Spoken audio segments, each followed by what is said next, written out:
Bismillah, wassalatu wassalamu ala rasulillah wa ala alihi wa sahbihi ajma'in.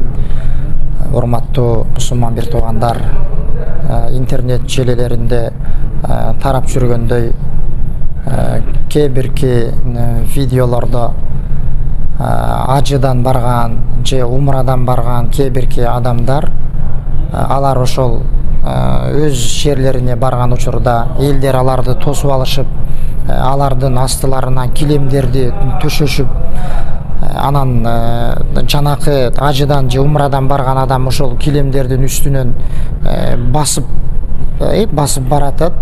Анан элдер болсо анын айланасында туруп алып, кийимдеринен сүртүп, ушундай бир амалды жасап атышат да.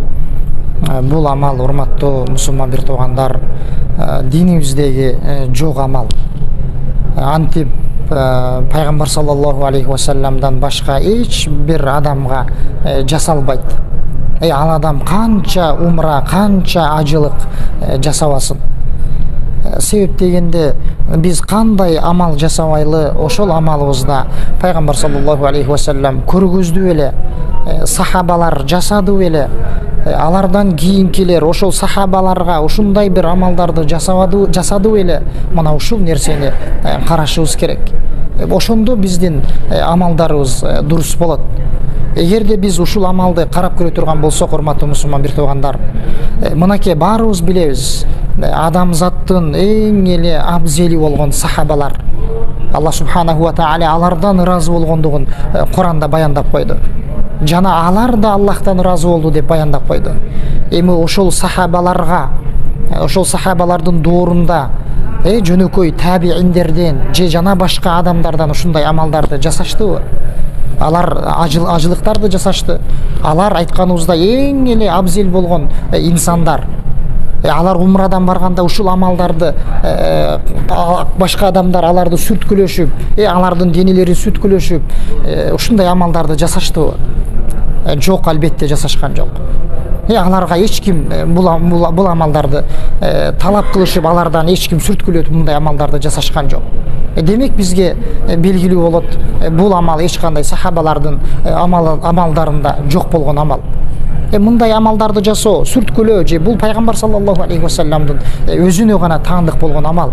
Анткени Аллах субханаху ва тааля ал затты, пайгамбарыбызды баарын берекелүү кылып койгон. Пайгамбарыбыздын дене мүчөлөрү, жада калса кийген кийимдери дагы берекелүү.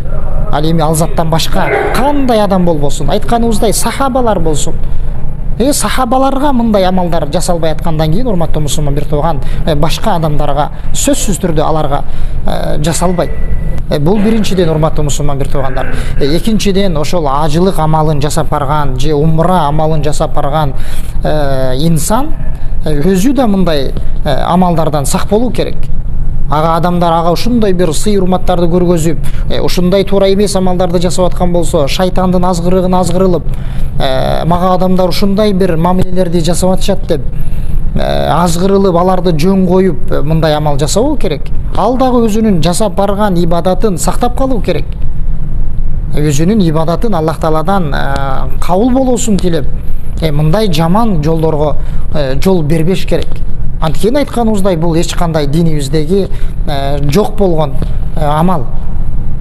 Ошондуктан баарыбыз мындай амалдардан өтө сак бололу. Айтканыбыздай бул амалдар алып барып адамды ширкке түшүрөт.